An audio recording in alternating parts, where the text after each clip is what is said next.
Demi Allah, ini baru kambing, baru hewan. Andaikan anak saya pun kalau demi Allah saya kurbankan. Singkat cerita, versi riwayat ini, suatu saat Nabi Ibrahim diuji dengan dimintanya anak untuk dikurbankan. Ketika beliau atas nama seorang bapak agak keberatan, terus diingatkan ulang oleh Allah Ta'ala, janji beliau, demi Allah, anak pun saya kurbankan. Walhasil akhirnya beliau melakukan itu. Dan karena Allah hanya menguji, tidak niat betulan supaya anak itu disembelih, akhirnya diganti oleh kambing. Jadilah tradisi kurban itu pakai kambing. Kemudian secara fikih ada padanan-padanan yang cukup menggantikan kambing, yaitu ada sapi, ada unta, dan seterusnya, dan seterusnya. Yang menarik,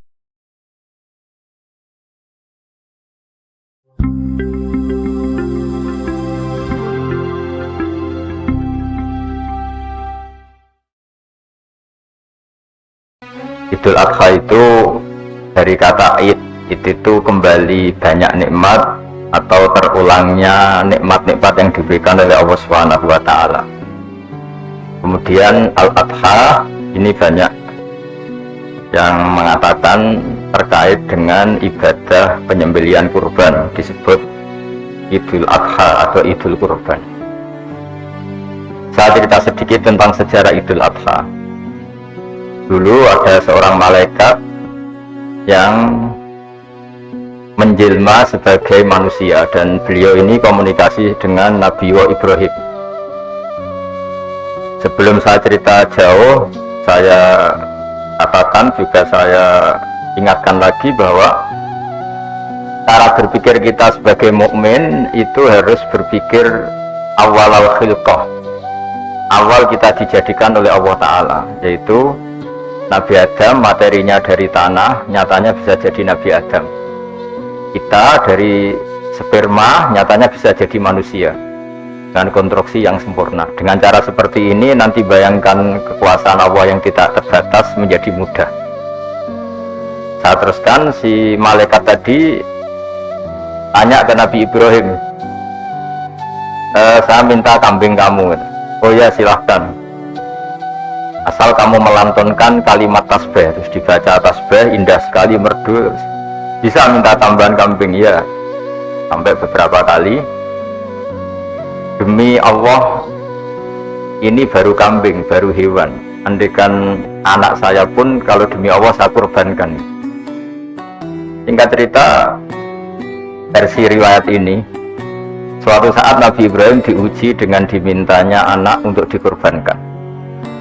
Ketika beliau atas nama seorang bapak agak keberatan, terus diingatkan ulang oleh Allah Ta'ala, janji beliau, demi Allah, anak pun saya kurbankan. Walhasil akhirnya beliau melakukan itu. Dan karena Allah hanya menguji, tidak niat betulan supaya anak itu disembelih, akhirnya diganti oleh kambing. Jadilah tradisi kurban itu pakai kambing. Kemudian secara fikih ada padanan-padanan yang cukup menggantikan kambing, yaitu ada sapi, ada unta, dan seterusnya, dan seterusnya. Yang menarik dari sekian referensi yang saya baca, dan ini harus disosialisasikan tadi. Sebagian versi itu adalah bahwa Nabi Ibrahim ketika diangkat di alam malakut, di alam langit sana, itu ketemu Allah, kemudian Allah tanya, Ibrahim, banyak hamba-hambaku yang durhaka, tidak tahu saya sebagai Tuhannya. Terus kata Ibrahim, usul ya pamidhum, bunuh saja ya Allah. Setelah itu tanya lagi, ada yang pezina, ada yang koruptor, ada yang pokoknya dosa-dosa yang buruk sekali. Dan di semua itu Nabi Ibrahim usul, mereka hidup di bumi engkau ya Allah, makan rezekimu ya Allah, maka mereka nggak sopan sekali, nggak ngerti engkau. Terus singkat cerita minta itu diadab, siksa. Suatu saat, versi referensi ini di kitab Hikam, kalau di kitab saya halaman 15 juz 2, suatu saat Nabi Ibrahim itu diminta sama Allah menyembelih Ismail. Citra ini penting sekali. Setelah disuruh nyembelih Ismail, Nabi Ibrahim komplain. Ya Allah, ini anak saya, Samratu Fuadi, buah hati saya. Kenapa engkau seenaknya minta saya sembelih? Gak bisa ya Allah, ini Samratu Fuadi, buah hati saya. Terus kata Allah, orang-orang yang durhaka yang kamu usulkan supaya saya bunuh itu hamba saya menciptakan mereka, dan saya mencintai mereka karena itu ciptaan saya. Anda enak saja usul saya matikan, saya bunuh. Sekarang ketika Anda usul saya tidak mikir, kenapa ketika saya usul kamu mikir? Terus akhirnya Nabi Ibrahim mau oke ya Allah. Terus setelah itu terus semenjak itu Nabi Ibrahim itu begitu sayang sama hamba-hambanya Allah. Sehingga dari cerita yang paling masyhur, ketika Abu Bakar As-Siddiq begitu lemah lembut sama hamba-hamba Allah yang lain, Nabi Muhammad mensepadankan dalam hal ini sama Nabi Ibrahim, hati kamu sehalus Ibrahim. Yaitu Nabi Ibrahim, beliau akhir-akhir punya komitmen, faman tabi'ani fa innahu minni wa man asani fa innaka ghafurur rahim. Ya Allah, orang yang ikut sunnahku maka jelas bagian dari saya. Dan yang sedang durhaka, waman asoni, saya harapkan fa innakal ghafurur rahim, engkau maha pengampun, maha penyayang. Semenjak itu menjadi sunnatan muttaba'ah bahwa agama ini agama rahmatan lil alamin, bahwa melihat kemungkaran, melihat kebodohan, ketimpangan, itu komitmen kita ini membenahin, bukan menghabisin. Melihat kesalahan, komitmen kita ini in uridu illal islaha mastata'tu, komitmen kita ini ingin lebih baik, bukan mengacaukan dunia ini. Semenjak itu terus syariat-syariat Islam disebut anit tabi millata Ibrahim Hanifah, bahwa kita mengikuti millahnya Ibrahim.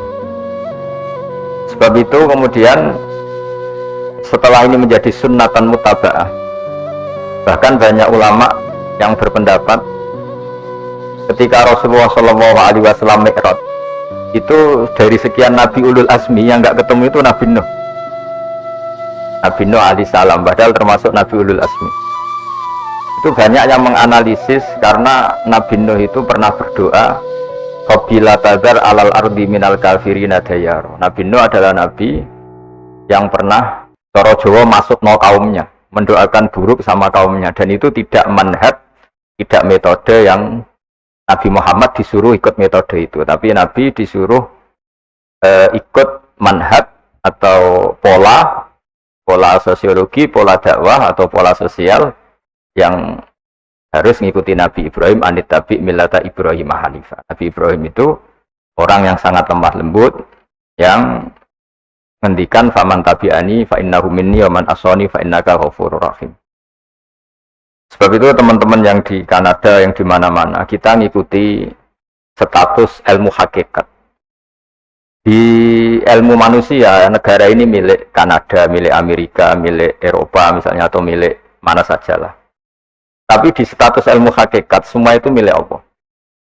Sehingga di antara ciri khas Islam adalah, kalau dulu agama-agama lain harus salat di tempat peribadatan mereka, Islam mengatakan ju'ilat lanal ardu kulluha masjidan, semua bumi Allah itu masjid, tempat sujud. Sehingga orang Islam fa'enama adrokatu sholat, kamu kapan saja ketemu waktu sholat, ya sholat, semua bumi Allah itu tempat sujud. Sehingga suatu saat sahabat yang biasa siaha, biasa hidup di perantauan, Nabi memberi nasihat, al-bilad biladullah wal ibad ibadullah, fahaitsuma asabta khairan fa'akim. Semua negara itu milik Allah, semua hamba dimanapun juga hamba Allah.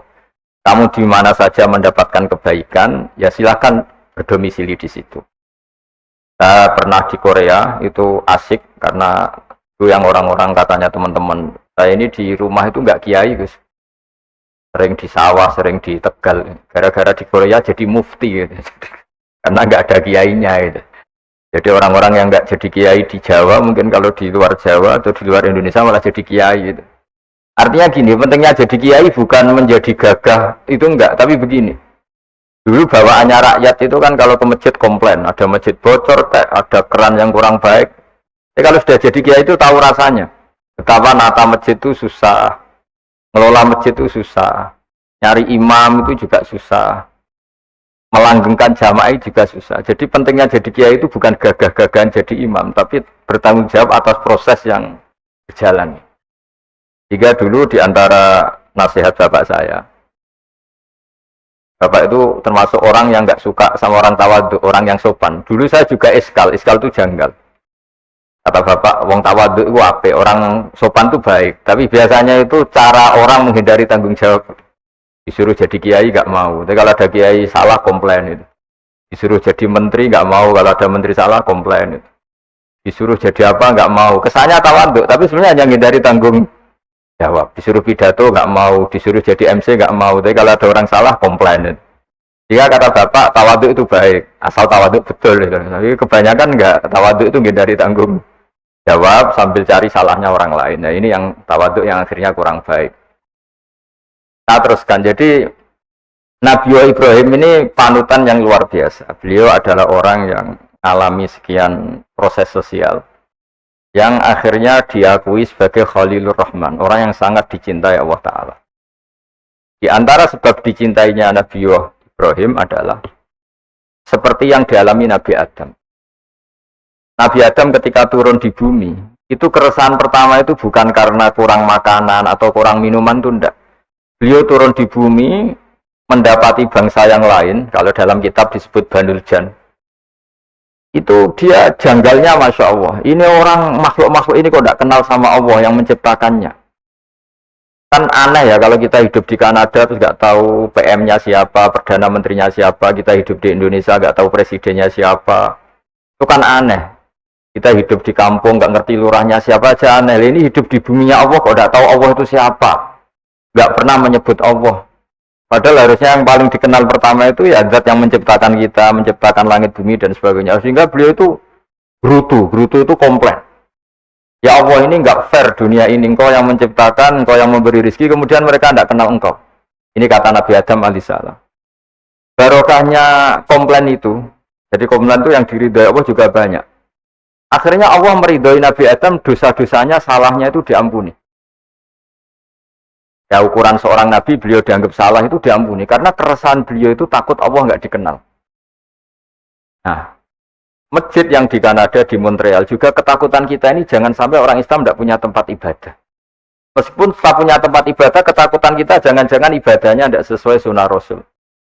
Setelah sesuai sunnah Rasul kita takut lagi, jangan-jangan memaksa sesuai tapi karena ingin benar. Dan setelah ingin benar, takutnya syarat tasawuf ngimani kebenaran itu. Bukan ngimani rahmatnya Allah, tapi ngimani kebenaran itu. Akhirnya jadi ujub. Ujub itu bangga amal diterima karena kebaikannya, bukan karena fadlnya Allah, karena anugerah. Nah ketakutan-ketakutan ini khas orang soleh. Orang soleh itu kalau nggak sholat takut. Setelah sholat takut nggak sesuai syarat rukun. Setelah sesuai semua takut iktimat alal amal. Membanggakan kebenaran, tapi bukan membanggakan luasnya rahmatnya Allah Ta'ala. Sehingga di luar ilmu fikih ada ilmu namanya ilmu tasawuf, ilmu yang mengelola hati. Jadi ibarat orang itu, kalau yang paling masyhur dalam cerita-cerita orang sufi, ada orang sudah masuk surga karena tidak pernah dosa sama sekali. Ini cerita-cerita yang melegenda di dunia tasawuf. Tanya Allah, kenapa kamu masuk surga? Karena saya taat terus Allah, nggak pernah maksiat sama engkau. Berapa lama kamu hidup di dunia? 80 tahun. Ya sudah, karena taat kamu 80 tahun, ya surga kamu 80 tahun. Ya komplain, ya Allah katanya surga selamanya. Kenapa ini hanya 80 tahun? Yang selamanya itu rahmat saya. Kalau amal kamu kan terbatas 80 tahun, maka balasannya hanya 80 tahun. Nah semenjak itu beliau sadar, oh ya Allah, masuk surga itu fadlmu, anugerahmu. Amal saya tidak ada bandingannya dengan surgamu.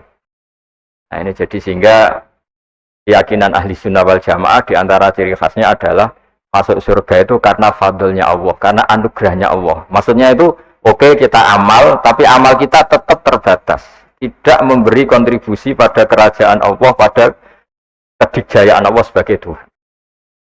Yang tidak terbatas adalah fadlnya Allah Subhanahu wa Ta'ala.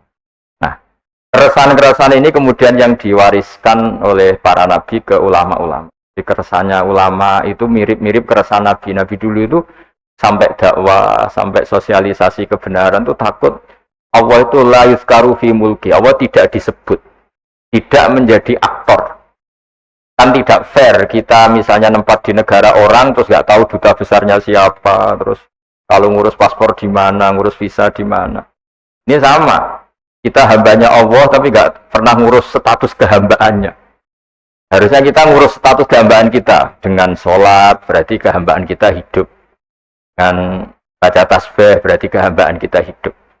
Makanya dalam sebuah ayat disebutkan masuk surga itu gampang. Yang susah itu kamu masuk status kehambaan itu.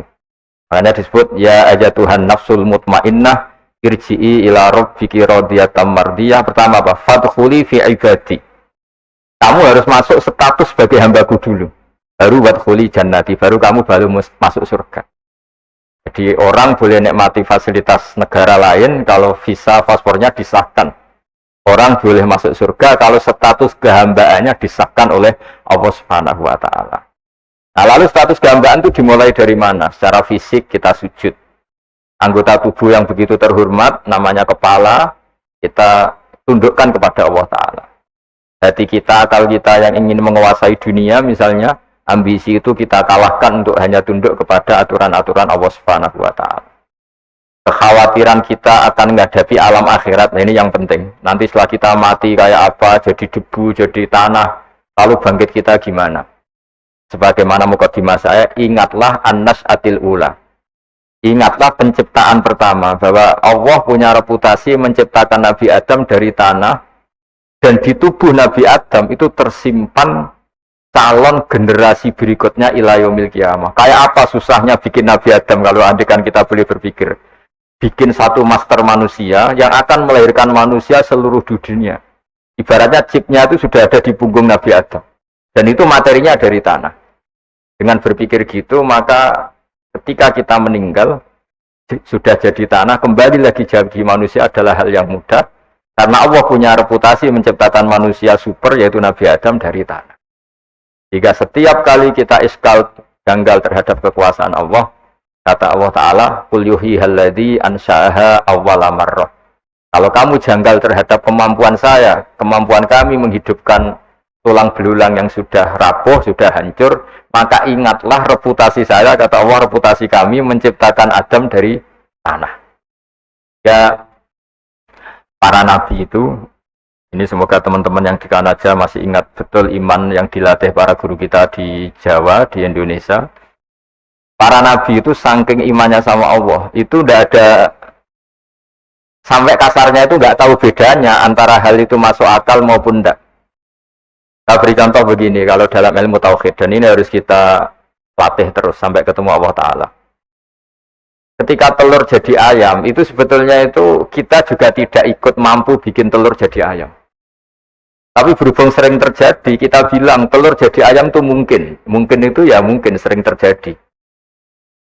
Padahal sering terjadi ini juga tidak yang jenis kita ikut berkontribusi. Lalu ketika sering terjadi ini kita bilang itu mungkin. Padahal saat kita bilang mungkin, juga hakikatnya kita tidak ikut menciptakan telur menjadi ayam. Lalu karena seringnya telur jadi ayam, kita bilang telur jadi ayam itu mungkin. Mungkin itu nggak muhal. Begitu juga bebijian, nanti jadi pohon besar yang rindang, yang berbuah, kita katakan mungkin. Kenapa kita katakan mungkin? Karena itu sering terjadi.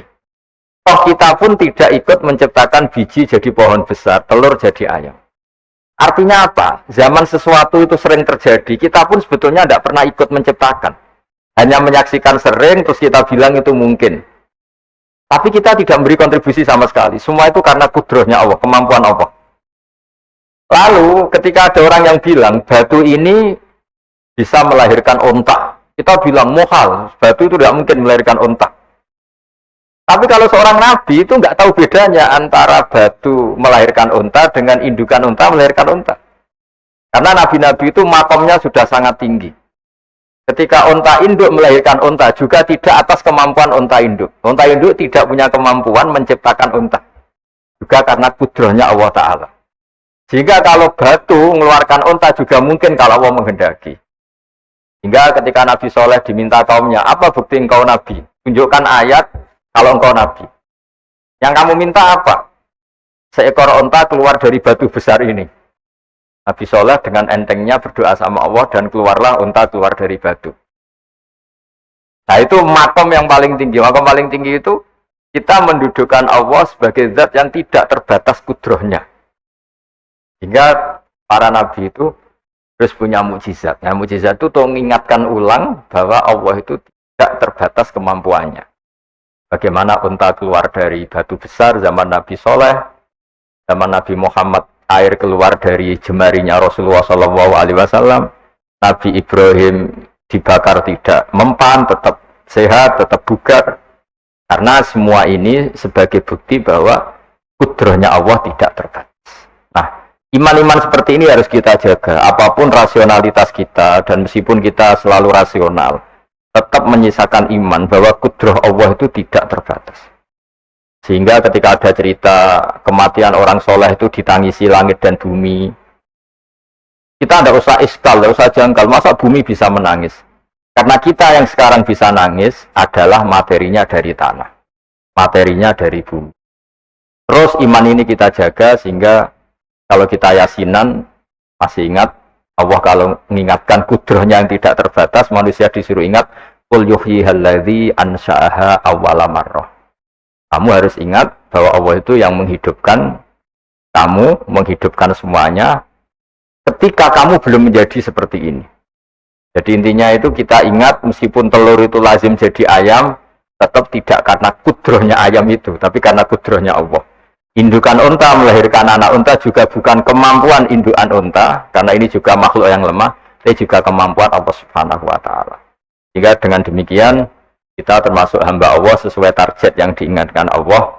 Falamma tabayyana lahu qala a'lamu annallaha ala kulli syai'in qadir. Hamba Allah yang baik adalah hamba ketika menyaksikan fenomena apapun, semua itu lita'alamu annallaha ala kulli syai'in qadir wa annallaha qad ahata bi kulli syai'in ilma. Apapun di alam raya ini, semuanya itu bukti bahwa Allah ala kulli syai'in qadir, Allah kuasa, dan Allah meliputi semua makhluknya dalam pandangannya, dalam pantauannya. Jadi saya mohon teman-teman yang di Montreal, yang di Kanada, juga di manapun harus ingat status hakikat bahwa al-bilad biladullah wal ibad ibadullah fahaitsu ma asabta khairan fa'akim. Negara hakikatnya milik Allah, semua hamba juga milik Allah. Di mana saja kamu berada dan menemukan kebaikan, silahkan hidup di situ. Tentu dengan sosialisasi yang baik, baik dengan non-muslim maupun dengan muslim, karena Allah mengajarkan wa qulu linnasi husna. Ajaran Islam adalah rahmatan lil alamin, rahmat bagi semua. Tentu tidak henti-hentinya kita menjelaskan kebenaran yang diinginkan oleh Allah Subhanahu wa Ta'ala. Saya kira demikian, karena juga ini di sini sudah malam. Jadi saya mohon maaf mungkin tidak bisa ikuti tanya jawab, karena di sini sudah malam, apalagi tadi habis takziah saya, karena ya ada mas saya yang sudah sepuh sekali wafat, terus tadi barusan datang, jadi mohon maaf tidak mengikuti acara mulai pertama. Tapi saya mohon ayat-ayat Quran yang saya terangkan tadi bahwa untuk mensifati Allah kudrahnya tidak terbatas, ingatlah bahwa kita yang secerdas ini, yang sehebat ini, kita semua manusia yang cerdas begini, matanya bisa melihat, hatinya bisa merenung, otaknya bisa berpikir cerdas, itu dari materi tanah. Dan Allah mampu. Allah bisa bikin orang miliatan gini dari satu orang manusia namanya Nabi Adam. Kayak apa susahnya bikin konstruksi Nabi Adam kalau boleh dibahasakan. Dan itu Allah punya reputasi mampu. Dengan cara seperti itu kita akan gampang iman bahwa kita setelah meninggal dan menjadi tanah, ya sama seperti kita masih hidup. Zaman kita hidup ya tidak tahu cara kerja jantung kita, nafas kita, uratnya gimana, terus sistem tubuh. Meskipun ilmu medis ngerti mengurai itu, tapi itu saja yang ngerti, tidak menciptakan. Yang menggerakkan jantung, organ tubuh kita tetap Allah Subhanahu wa Ta'ala. Dia yang Al-Fa'idul Mukhtar, dia yang semuanya mengendalikan kita. Artinya zaman kita hidup pun sebenarnya kita yang tidak mengendalikan kita. Nafas kita ya dalam kendali Allah, ikhtiar kita dalam kendali Allah. Sama setelah kita mati juga dalam kendali Allah. Ya guru-guru kita semuanya melatih inna sholati wa nusuki wa mahyaya wa mamati lillahi rabbil alamin. Hakikat ibadah kita, hakikat hidup kita, hakikat mati kita, semuanya tidak dalam kendali kita. Semua itu dalam kendali Allah Ta'ala. Dengan demikian terus kita insya Allah ingin jadi hambanya dulu. Baru setelah jadi hambanya, baru sah menjadi ahli penghuni surganya. Wadkhuli fi ibadi, baru wadkhuli jannati. Masuklah berstatus sebagai hambaku, baru engkau kalian semua layak menjadi penghuni surgaku. Mohon maaf atas semua kesalahan. Billahi taufik. Wassalamualaikum warahmatullahi wabarakatuh.